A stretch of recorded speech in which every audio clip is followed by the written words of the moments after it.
بسم اللہ الرحمن الرحیم۔ السلام علیکم۔ پوری دنیا میں اتنی مرات کہیں بھی ججز کو نہیں حاصل جتنی پاکستان میں ہے۔ اتنی تنخواہ، اتنی مرات، اتنی موجیں پوری دنیا میں کہیں ججز کی نہیں ہے۔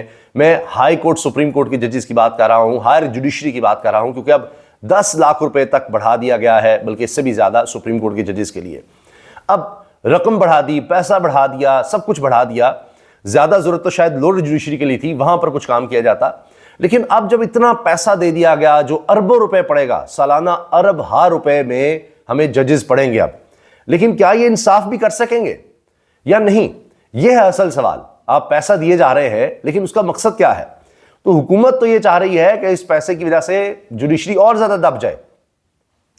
اب خبر یہ ہے کہ چیف جسٹس، مطلب کہنے کو تو چیف جسٹس ہیں ہی نا، یحییٰ افریدی صاحب، اب ان کے پاس اختیار ہی کچھ نہیں ہے۔ امین الدین صاحب کے پاس سارا اختیار چلا گیا۔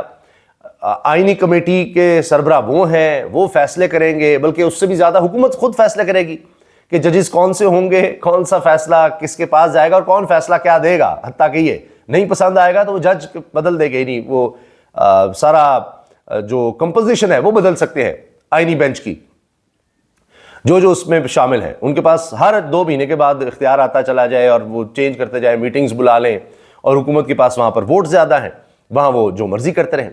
تو اب جسٹس امین الدین صاحب جو ہیں وہ اس وقت ڈرائیونگ سیٹ پر آ گئے ہیں۔ انہوں نے پہلا اجلاس بھی کر لیا ہے۔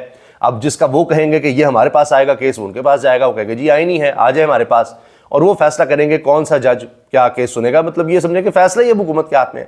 تو ججز نے اب کیا کرنا ہے؟ ربر سٹیمپ بن گئے ہیں۔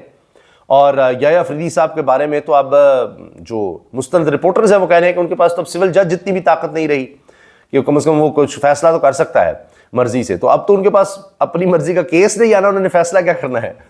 تو چیمبر ورک کو کر رہے ہیں۔ حیران کن بات ہے کہ چیمبر ورک میں وہ کر کیا رہے ہیں؟ اب یہی بات صدیق جان صاحب نے ایک جگہ پر کہی کہ جی جسٹس امین الدین صاحب سب سے طاقتور جج بن چکے ہیں، سب اختیارات امین الدین خان کے پاس ہیں، جسٹس یحییٰ افریدی کے پاس اختیارات سول جج سے بھی کم ہیں، جسٹس یحییٰ افریدی کے پاس نہ کوئی اختیار ہے نہ کوئی کیس ہے، لیکن سمجھ سے باہر ہے کہ چیمبر ورک میں یحییٰ افریدی کیا کر رہے ہیں۔ تو یہ سب کی سمجھ سے باہر ہے کہ وہ کیا رہا ہے۔ حیران کن ہے کہ وہ کر کیا رہے ہیں۔ تو جس ملک میں عدلیہ ختم ہو جائے گی وہاں کچھ نہیں بچے گا، کوئی ادارہ نہیں بچ سکتا، کوئی انسانی حقوق نہیں بچ سکتے، کیونکہ آپ نے وہاں پر جہاں سے جا کر چیزیں بیلنس ہو سکتی تھیں، جب اسی کو قابو کر لیا تو اب صرف زور آزمائی ہے۔ جس کے پاس جتنا زور ہے وہ اوپر بھی، یعنی حکومتی سطح پر، اداروں کی سطح پر جس میں جتنی طاقت ہوگی وہ اس طرح چل جائے گا، اور یہ پھر نیچے تک آئے گا، عام عوام میں بھی یہی ہوگا اور اس کا امپیکٹ آتا ہے۔ تو جب وہ ختم ہو جائیں گے، کہیں کسی کو انصاف کی توقع ہی نہیں رہے گی، تو کیا حال ہوگا؟ ویسے بھی پہلے ہی امیدیں کم تھیں، پہلے ہی ہم پوری دنیا میں کافی نیچے تھے۔ جتنا یہاں پر پاکستان میں دیکھا گیا ہے، نوٹ کیا گیا، اس لحاظ سے پوری دنیا میں ہمارا نام بدنام ہے کہ یہاں پر کوئی انصاف نہیں ملتا۔ تو اب رہی سی کسر بھی نکل گئی ہے۔ تو جب انصاف نہیں ملتا، جب اس ملک کی حالت ہوگی، ادارے کمزور ہوں گے، تو وہاں پر کوئی بھی اعتماد نہیں کرے گا۔ کمزوری پھر ہر سطح پر ہوگی، یعنی یہاں پر آپ اپنے آپ کو بہت طاقتور سمجھیں گے حکومت، لیکن باہر کا انفلوئنس آپ پر اتنا زیادہ ہو سکتا ہے کہ ایک لمحے میں آپ ادھر سے ادھر ہو سکتے ہیں۔ اب تحریک انصاف پر آ جاتے ہیں، کیونکہ اس سارے ماحول میں اب اگر کہیں اپوزیشن ہے، کہیں کوئی ریزسٹنس ہے، کہیں کوئی رد عمل ہے، کوئی اختلاف ہے، کوئی آواز ہے، تو وہ تحریک انصاف ہے بس، اور کہیں نہیں ہے۔ اور جیل میں بیٹھا قیدی نمبر 804 ہے، اس کے علاوہ کچھ بھی نہیں، سب کنٹرول ہے، وہیں سے آواز اٹھتی ہے، وہیں سے کوئی بات ہوتی ہے، اور اسی کا حکومت کو بس خوف ہوتا ہے، اور اسی پر حکومت رد عمل دے رہی ہوتی ہے۔ باقی ان کے لیے کوئی مسئلہ نہیں رہا، نہ کوئی جج، نہ کوئی ادارہ، نہ نیب، نہ الیکشن کمیشن، جو مرضی کرتے رہیں، سب ان کے پاس اختیار ہے۔ ہاں، امریکہ سے بہت ڈرتے ہیں، اس حوالے سے بھی بات کر لیتے ہیں۔ ایک چیز تو یہ ہے کہ اس دفعہ تحریک انصاف نے کمال کیا ہے، کیونکہ جس طرح وہ اپنے پتے کھیل رہے ہیں اور جو پتے شو کر رہے ہیں، جو چھپا رہے ہیں، سب بہت کمال ہے۔ آپ دیکھیے کیا ہوا، سوابی میں جلسہ کیا، وہاں سے پیغام چلا گیا، ایک تو دکھا دیا کہ ہم دوبارہ لوگوں کو اکٹھا کر سکتے ہیں، ایک چیز ہو گئی، اور ابھی تو مقصد صرف یہ تھا کہ جی ہم نے اناؤنسمنٹ کرنی ہے۔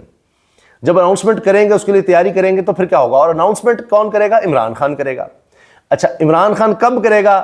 وہ کہہ رہا ہے جی میں تاریخ جلد ہی دے دوں گا، لیکن تاریخ دیں گے، اور وہ کب کی ہوگی؟ یہ بڑا دلچسپ ہے۔ یہ نظر آ رہا ہے کہ جب ٹرمپ نے، اب وہ الیکشن تو جیت گئے، ٹرمپ جب حلف لے گا صدر بنے گا امریکہ کا تو اس کے قریب قریب یہ احتجاج، دھرنا، لانگ مارچ، یہ سب اس کے قریب کی کوئی تاریخ ہوگی، کیونکہ تب تک حکومت اتنی کمزور ہو چکی ہوگی، اس پر اتنا پریشر آ چکا ہوگا، اور ہو سکتا ہے کہ اس کی نوبت بھی نہ آئے، کیونکہ جب صدر حلف لے گا اور اس کے پاس باقاعدہ اختیار آ جائے گا، اصل چیز تو تب ہے، تب وہ پاور میں ہوگا، تب وہ فیصلے کر سکتا ہے، وہ اپنی بات منوا سکتا ہے، اس سے پہلے تو اسٹیٹمنٹ ہی دے سکتا ہے نا، پتہ لگ جائے گا پالیسی اس کی کیا ہے، اس کا ایک پریشر ہے، تو ہو سکتا ہے اس سے پہلے کام ہو جائے، لیکن اگر وہ بن کے کوئی کچھ کہہ دیتا ہے پھر تو کہانی ختم ہو جائے گی، اور عین ممکن ہے اس سے پہلے ختم ہو جائے۔ اس پر ہم اگلی ویڈیو میں تفصیل سے بات کریں گے، بہت بڑی خبر میرے پاس ہے، وہ میں آپ سے شیئر کروں گا۔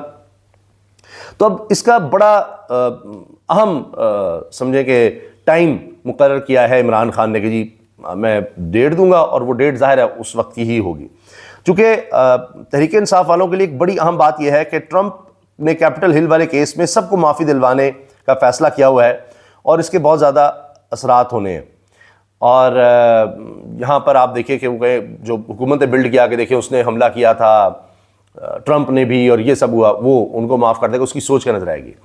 اچھا، اب عمران خان صاحب کی پاپولیرٹی کے حوالے سے اجمل جامی نے بات کی ہے کہ اصل میں لوگوں میں پذیرائی بہت سی وجہ سے ہے، لیکن اس میں یہ بھی ہے کہ جی لوگ کہتے ہیں یہ ملنگ سا ہے، سادہ انسان ہے، ویسٹ کوٹ پہنتا ہے، پشاوری چپل پہنتا ہے، اپنا لباس پہن کر، قومی لباس پہن کر جاتا ہے، کوئی بناوٹ نہیں دکھاتا۔ دوسری طرف شریف خاندان ہے، یہ جہاں جاتے ہیں وہ مغربی لباس پہنیں گے، اس میں یہ فخر محسوس کرتے ہیں کہ ہاں جی ہم مغربی کے ساتھ دیکھیں، ان کے ساتھ جلن ہو جائیں، اور مہنگے ترین لباس پہنتے ہیں، مہنگے ترین پلازاز میں جاتے ہیں، مہنگی ترین ہوٹلز میں رہتے ہیں، مہنگی ترین گاڑیاں استعمال کرتے ہیں، تو اتنی مہنگی شاپنگ، تو اب یہ جس طرح سے بیگز اٹھا رہے ہیں، وی آئی پی کلچر کو پروموٹ کرتے ہیں، پورا جہاز بک کروا کر جاتے ہیں، اس سے لوگوں میں ان کے خلاف اور نفرت بڑھتی ہے۔ یہ وجہ ہے کہ عمران خان کو کیوں پسند کرتے ہیں اور کیوں ان سے نفرت کرتے ہیں، اس کی ایک وجہ بھی ہے۔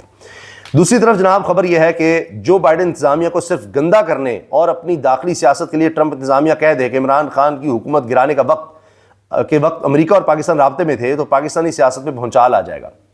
عیسیٰ نقوی کہہ رہے ہیں، انٹرنیشنل معاملات تو سمجھتے ہیں کہ ٹرمپ ظاہر ہے پاپولیرٹی کا اس کو بڑا شوق ہے، اور وہ اس کو بدلہ لینے کا بھی ہے۔ اس نے آ کر اگر یہ کہہ دیا کہ سارا ہم نے پتہ کروایا ہے، اور بائیڈن ایڈمنسٹریشن جو سابق صدر ہے، اس کی ایڈمنسٹریشن میں جب عمران خان کی حکومت گرائی جا رہی تب امریکی اسٹیبلشمنٹ پاکستان میں رابطے میں تھی، تو اب اتنا ہی کہہ دیں گے تو یہاں تو ان کی کہانی ختم ہو جائے گی۔ اگر اتنا ہی وہ ٹرمپ ایڈمنسٹریشن کی طرف سے آ گیا کہ یہ سارا ملی بھگت اس وقت تھی یا نہیں تھی، وہ تو بعد کی بات ہے، صرف یہ کہ جی رابطے ہو رہے تھے اس دوران میں، تو کیا حال ہو جائے گا ان کی، تو بری حالت ہو جائے گی، باہر نکل جائے گا۔ نیٹ بلاکس یہ ادارہ پوری دنیا پہ نظر رکھتا ہے انٹرنیٹ کے حوالے سے، آئی ٹی سیکٹر کے حوالے سے، کہاں کیا ہو رہا ہے کیا نہیں ہو رہا۔ انہوں نے کہا ہے کہ جی پاکستان میں ٹویٹر ایکس بینڈ ہے 216 دن سے زیادہ ہو گئے ہیں، اور اس میں کتنا نقصان ہوا ہے پاکستان کی اکانومی کو آپ حیران ہو جائیں گے۔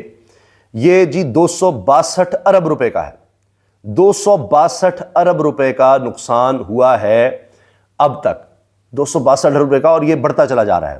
یہ اب جب نیٹ بلاکس یہ کہہ رہا ہے تو پوری دنیا میں اس کا امپیکٹ ہے۔ سب لوگ جو آئی ٹی سے، سافٹ ویئر سے، انٹرنیٹ سے جڑے ہوئے ہیں، اب تو ساری اکانومی سے جڑی ہوئی ہے، وہ اس کے مطابق اشتہار دیکھنا، انویسٹ کرنا ہے، کیا کرنا ہے، کہاں کیا ہو رہا ہے، کام کہاں دینا ہے، وہ اس کو دیکھ کر رہے ہیں۔ تو آپ سوچیے کہ کیا حال ہو گیا۔ تو اس حکومت نے کیا چلنا ہے جو منی بجٹ لانے والی ہے، اور ابھی پیٹرول کی قیمت اور بڑھانے لگے ہیں، پوری دنیا میں قیمتیں کم ہو رہی ہیں، کم ہونی ہیں، ٹرمپ کے آنے کے بعد یہ کہا جا رہا ہے۔ اور یہاں پر IMF آیا ہے اور ان کے ساتھ بات ہوئی ہے کہ جی ہم پیٹرول لیوی لگائیں گے یا GST بڑھائیں گے اور پیٹرول پر اور زیادہ ٹیکس اکٹھا کریں گے، کیونکہ ویسے نہیں ہو سکا، یا پھر تنخواہ دار طبقے پر لگائیں گے۔ منی بجٹ ایک آنا ہی آنا ہے دسمبر تک، IMF نے آتے ہی اس پر بات چھیڑ دی ہے۔ تو لوگ پہلے ہی تنگ ہیں۔ صرف ٹیکس لگنے سے یہ نہیں ہوتا کہ لوگوں کی آمدن اور زیادہ کم ہو جاتی ہے، جو پہلی کم ہو گئی ہے، ان کی قیمت خرید کم ہو جاتی ہے، اس کا امپیکٹ اوور آل بزنس پہ بھی آتا ہے۔ جب لوگوں کے پاس رقم ہی کم رہ جائے گی خرچ کرنے کے لیے، تو وہ کہاں خرچ کریں گے، اور زیادہ کمی لے کر آئیں گے اپنے اندر چیزوں میں۔ تو جب وہ چیزوں کی خریداری کم شروع کریں گے تو پورا کاروبار بیٹھ جائے گا، پورے پاکستان کا اسی سے جڑا ہے نا، ہر کاروبار، چاہے وہ خوراک کا ہے، لباس کا ہے، کوئی بھی آپ دیکھ لیجئے۔ پیٹرول کی کنزمپشن وہ بھی پہلے نیچے چلی گئی ہے، بجلی کی کنزمپشن وہ بھی نیچے چلی گئی۔ تو کاروبار بیٹھ گئے, انڈسٹری بیٹھ جائے گی اور زیادہ. تو اس منی بجٹ سے اور زیادہ تباہی آنی ہے. تو جو لوگ پہلے شاید گھروں میں رہتے وہ اور زیادہ نکلیں گے گھروں سے, اور یہ عمران خان کی کال پر اور باہر آئیں گے. تو یہ تو جلتی پر تیل کا کام ہوگا جو اب ہونے جا رہا ہے, جس کے بعد ان کے لیے اور زیادہ مشکلات بڑھتی چلی جائیں گی. حکومت کے لیے رہنا ناممکن ہو جائے گا, ناممکن ہو جائے گا. چھوڑ دیجئے کہ جی وہ امریکہ کیا کہتا ہے یا کہاں سے کیا ہوتا ہے, یہاں سے لوگوں کے پریشر سے ہی حکومت بہہ جائے گی. عمران خان کی کال دینے کی دیر ہے, اور جب لوگ نکل آئیں گے تو آپ دیکھیے گا پھر کیا حال ہوگا. اجازت دیجیے, اللہ حافظ.